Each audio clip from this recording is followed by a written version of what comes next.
How technology changed warfare through the ages. War has always been brutal, but technology? It's the ultimate game changer. From swords clashing on ancient battlefields to drones striking targets from miles away, innovation has shaped the way humans fight. But how did we go from warriors on horseback to cyber warfare and AI-controlled weapons? In this video, we're breaking down how technology transformed warfare, era by era. Which inventions changed the course of history? Which weapons made armies unstoppable? And what's next? Stick around and see how the future of war might look more like science fiction than history. Ancient warfare, the age of blades and bows. For most of history, war was close up and personal. Battles fought with swords, spears and arrows. Strength, skill and the sheer numbers determined victory. But even in these ancient conflicts, innovation played a key role in deciding which armies dominated. One of the earliest breakthroughs in military technology was the chariot. First developed around 3000 BCE in Mesopotamia, it gave warriors incredible speed and mobility on the battlefield. The Egyptians, Hittites, and later the Persians perfected chariot warfare, using them as ancient equivalents of modern-day tanks, fast, deadly, and nearly unstoppable against infantry. Then came the Roman legions, famous for their well-drilled formations and iron discipline. But their real strength? Superior weapons and tactics. The short sword, or gladius, was designed for quick, brutal stab, rather than long, sweeping slashes. Meanwhile, their tortoise formation, testudo, allowed them to advance under a shield wall, making them nearly impervious to enemy arrows. In the east, China revolutionized warfare with the development of crossbows as early as the 5th century BCE. Unlike regular bows, crossbows didn't require years of training to master. Any soldier could fire deadly bolts with precision, making armies more effective and harder to conquer. But if there was one civilization that truly changed how battles were fought, it was the Mongols. Under Genghis Khan, they transformed warfare by combining speed, strategy, and deadly archery skills. Mongol horse archers could fire arrows while galloping at full speed, hitting targets with pinpoint accuracy. Some historians compare them to early drones, able to strike from a distance and disappear before the enemy could react. Beyond weapons, ancient warfare was also shaped by fortifications. As cities grew, so did their defences. Massive walls like those of Babylon, Athens, and later Constantinople made direct attacks nearly impossible. This forced armies to develop siege warfare techniques. Battering rams, catapults, and siege towers became the go-to tools for breaching city defences. The ancient world saw constant arms races, with civilizations trying to undo each other through better weapons and smarter tactics. While brute force was important, the real victors were those who used technology to their advantage. But all of that would change when a single mysterious black powder appeared on the battlefield. It would render swords and armour useless and usher in an era of destruction that no one could have imagined. Gunpowder Revolution, the birth of firearms. For centuries, warfare was dominated by swords, bows and fortifications. But in the 9th century, a game-changing discovery was made in China. Gunpowder. Originally used for fireworks, it didn't take long for military minds to realise its true potential. By the 13th century, the Chinese were using gunpowder weapons like fire lances and early cannons. The Mongols, always quick to adopt new technology, spread these ideas across Asia and into Europe. And once gunpowder reached the European battlefields, war would never be the same.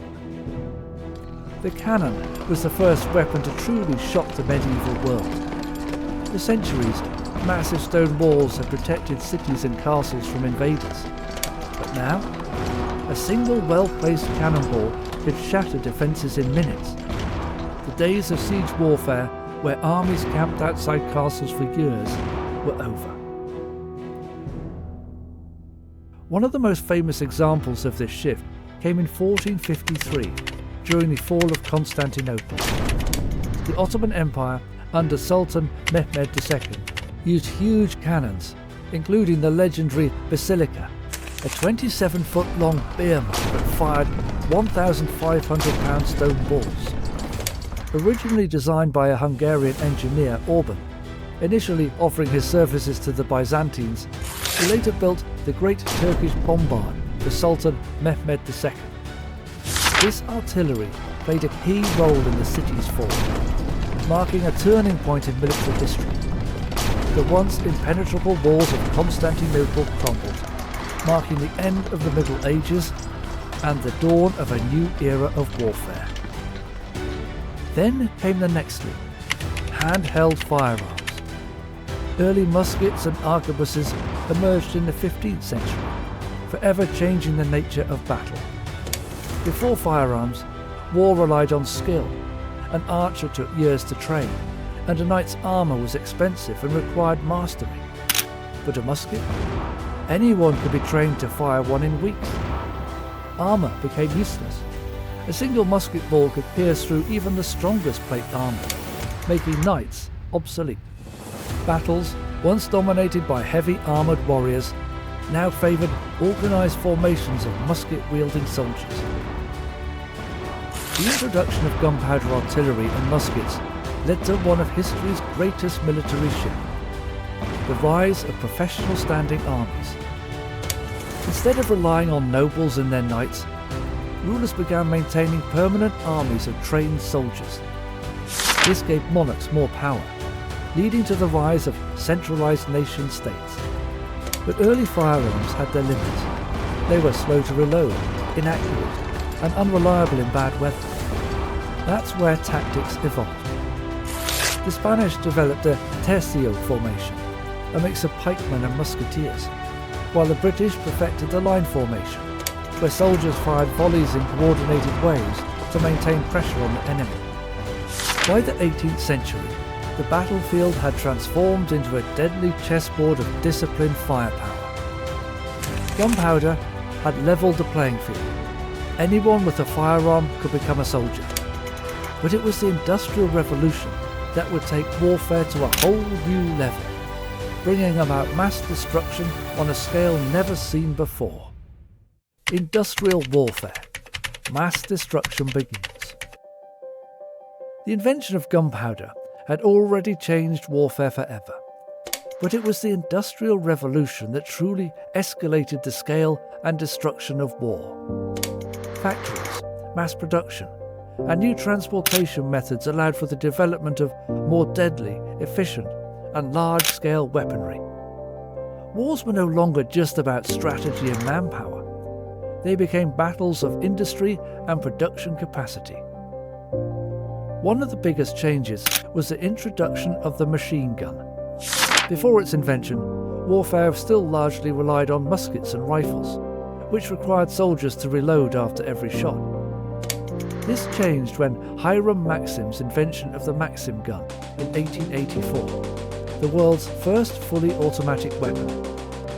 Suddenly, one soldier could fire hundreds of bullets per minute, mowing down waves of enemy troops. Traditional infantry charges became suicidal, forcing military leaders to rethink their strategies. Then came artillery, but this time on an industrial scale. Artillery had existed for centuries, but with mass production, it became more powerful, more accurate, and capable of destroying entire battalions from miles away. The sheer volume of shells fired into battle created a new kind of warfare: trench warfare. Nowhere was this more devastating than in World War I, 1914 to 1918. The battlefields of Europe became hellscapes of mud, barbed wire, and constant bombardment. Soldiers dug into trenches for protection, leading to stalemates that lasted years. Massive battles like Verdun and the Somme saw millions of shells fired, yet the front lines barely moved. But technology wasn't just making war more deadly, it was making it more mobile. The internal combustion engine gave rise to one of the most iconic weapons of modern warfare, the tank.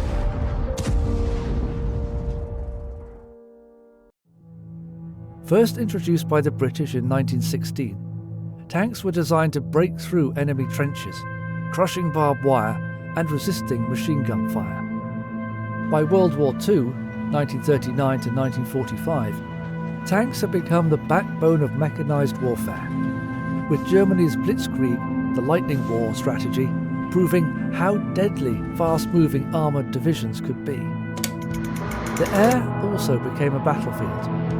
The Wright brothers' invention of the airplane in 1903 quickly led to the development of fighter planes and bombers.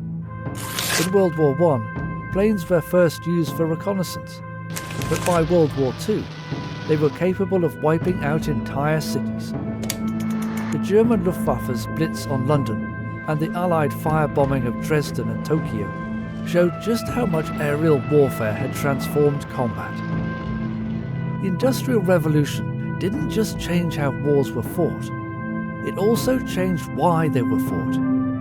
Countries now needed vast amounts of resources to sustain their war machines, leading to conflicts over oil, coal, steel and rubber. Wars became battles of economic power, not just military might. But nothing showcased the horrors of industrial warfare more than the next chapter. The dawn of nuclear weapons, where a single bomb could destroy an entire city in seconds. The atomic age, the power to end wars. The Industrial Age had already turned war into a battle of mass destruction. But nothing could compare to what came next, the atomic bomb. With a single explosion, an entire city could be reduced to ashes. Warfare had entered a terrifying new era. It all began during World War II with the top-secret Manhattan Project. Led by the United States, scientists like J. Robert Oppenheimer worked to harness the power of nuclear fission to create a weapon unlike anything the world had ever seen. In July 1945, the first successful nuclear test, codenamed Trinity, was conducted in the deserts of New Mexico. Witnessing the explosion, Oppenheimer famously recalled a quote from Hindu scripture: "Now I have become death, the destroyer of worlds." Just a few weeks later, the world saw the true impact of nuclear warfare. On August 6, 1945, the US dropped the first atomic bomb, Little Boy, on Hiroshima, Japan. 3 days later, Fat Man was dropped on Nagasaki. The destruction was unimaginable. In a matter of seconds, tens of thousands of people were vaporized, entire buildings were flattened, and radiation continued to claim lives for decades. Japan surrendered soon after, ending World War II. The atomic bomb did more than just end the war. It changed the way wars were fought forever. The world had entered the Cold War era, 1947 to 1991, a time of extreme tension between the United States and the Soviet Union. Instead of direct battles, war became about nuclear deterrence. The idea of mutually assured destruction, MAD, took hold.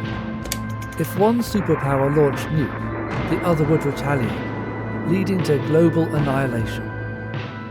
This fear of total destruction kept both sides from pushing the button. During this time, both nations raced to develop even deadlier nuclear weapons. The Soviets successfully tested their first nuke in 1949, sparking an arms race that led to the creation of hydrogen bombs, 1,000 times more powerful than the Hiroshima bomb. Military strategies shifted from traditional battlefields to nuclear submarines, intercontinental ballistic missiles, ICBMs, and nuclear warheads hidden in silos around the world. But nuclear warfare wasn't just about bombs. It gave rise to proxy wars and espionage. Instead of fighting each other directly, the US and the USSR supported opposite sides in wars like the Korean War, 1950 to 1953, the Vietnam War, 1955 to 1975, and conflicts in the Middle East. Espionage and technology races became the new battlegrounds, leading to advancements like spy satellites, stealth aircraft, and missile defense systems. Despite all the technology's progress, the atomic age left one lingering question. Had humanity created a weapon so powerful that it made war unwinnable? Napoleon once said, "You must not fight too often with one enemy, or you will teach him all your art of war." In the nuclear era, this warning took a whole new meaning. Nations now had weapons so devastating that using them would mean their own destruction. But even as nuclear weapons reshaped warfare, the digital revolution was on the horizon, leading to a new kind of war, where battles wouldn't just be fought with bombs, but with data, drones, and artificial intelligence. The digital and drone era. Wars without soldiers. As the world moved beyond the Cold War, a new type of warfare began to emerge, one where battles were no longer fought with massive armies, but with precision strikes, cyber attacks, and unmanned drones. The rise of digital technology and artificial intelligence meant that wars could now be fought from behind a screen, thousands of miles away from the battlefield. The biggest game changer? Drones. Unlike traditional aircraft, drones didn't need pilots on board. This meant militaries could conduct surveillance, launch airstrikes, and carry out covert operations without risking soldiers' lives. The first major use of drones in combat was in the early 2000s, when the United States deployed Predator drones in Afghanistan and Iraq. These unmanned aerial vehicles, UAVs, could track and eliminate high-value targets with precision missile strikes, all controlled from remote bases. But drones weren't just used for attacks.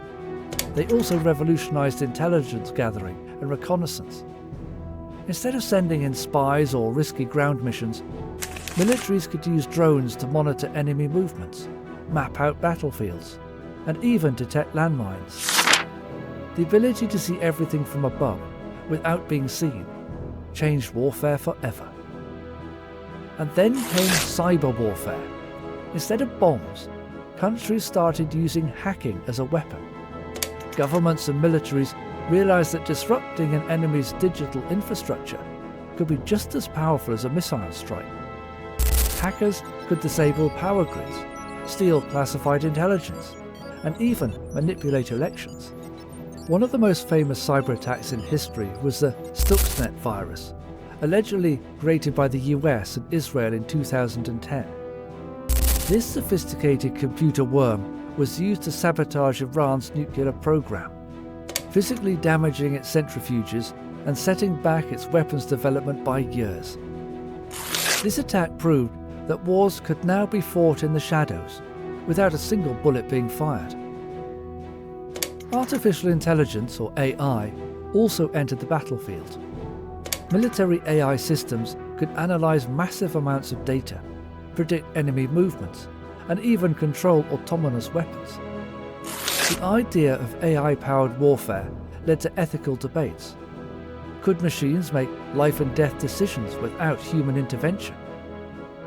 Napoleon once said, "The battlefield is a scene of constant chaos. The winner will be the one who controls that chaos, both in his own and his enemies." In the digital age, controlling chaos meant controlling data, networks, and the flow of information. The more a nation dominated cyberspace, the stronger its military power became. But digital warfare wasn't just about governments. Terrorist organizations and rogue hackers also gained power. Groups like ISIS used social media to recruit fighters, spread propaganda, and even coordinate attacks. Meanwhile, cybercriminals launched ransomware attacks on hospitals, banks, and even entire cities. Suddenly, warfare wasn't limited to military battlefields. It had infiltrated every aspect of society. As technology continues to advance, the question remains, what's next? The future of war could involve autonomous robots, hypersonic missiles, and even space-based combat. But one thing is certain, the days of traditional warfare are long gone. The future of warfare. From swords and chariots to AI-powered drones, technology has completely reshaped the battlefield. Napoleon once said, "Wars are won not by those who are strong, but by those who are determined." Today, that determination is driven by intelligence, precision, and innovation. As we enter an era of autonomous weapons, cyber warfare, and space combat, one question remains. Will technology one day replace war itself? Or will it make conflicts even more unpredictable? Let us know what you think in the comments. And don't forget to like, share, and subscribe for more dissections of history and technology.